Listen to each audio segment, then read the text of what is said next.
Hello all, welcome to this session. In this session, I am going to explain and practically demonstrate float primitive data type in Java. So let's get started. When we declare the variable with float primitive data type, into that variable, we can store decimal numerical data. Okay, but in the previous sessions, I covered some primitive data types like byte, short, int, and long. When you declare the variables using this byte, short, int, and long, into that variables we can store non-decimal numerical data. But if you declare the variable with float primitive data type, then into that variable we can store decimal numerical data. And the size of this float primitive data type is 32 bits. And when you are assigning this decimal numerical data to the variable declared with float primitive data type, that decimal data should either end with capital F or lowercase f. Otherwise, you will still get the error.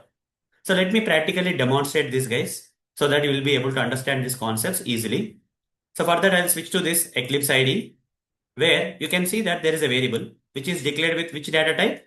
In data type. Okay. You can also use byte, short, long here also. Okay. If you are declaring the variable with int, one of the primitive data type which I covered in the previous sessions like int, then I can store which type of data here? Numerical, non-decimal data. You cannot store decimal data into the variable declared with int. If you try if you try to store some decimal numerical data into the variable a, which is declared with int data type, what will happen? You're going to get an error. Okay.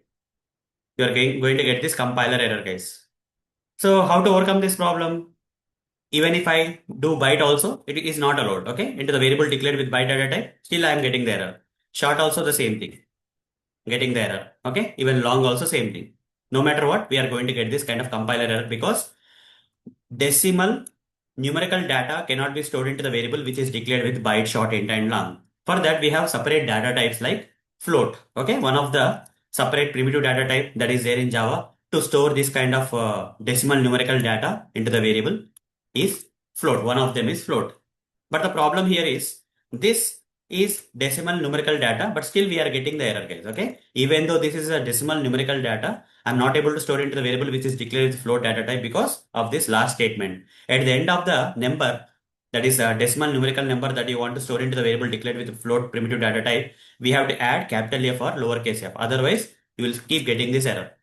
Okay, this part is correct only, but this decimal numerical number should end with either capital F, you see error is gone, or lowercase f, any one of them.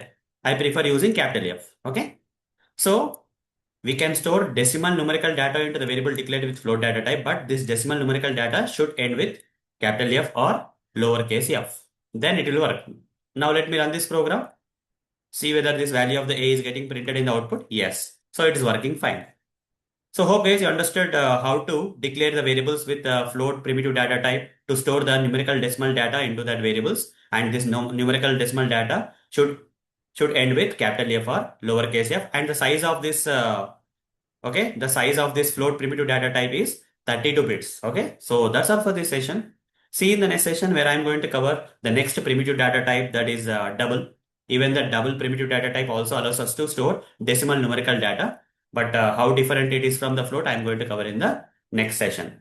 So that's all for this session. See you in the next session. Thank you. Bye bye.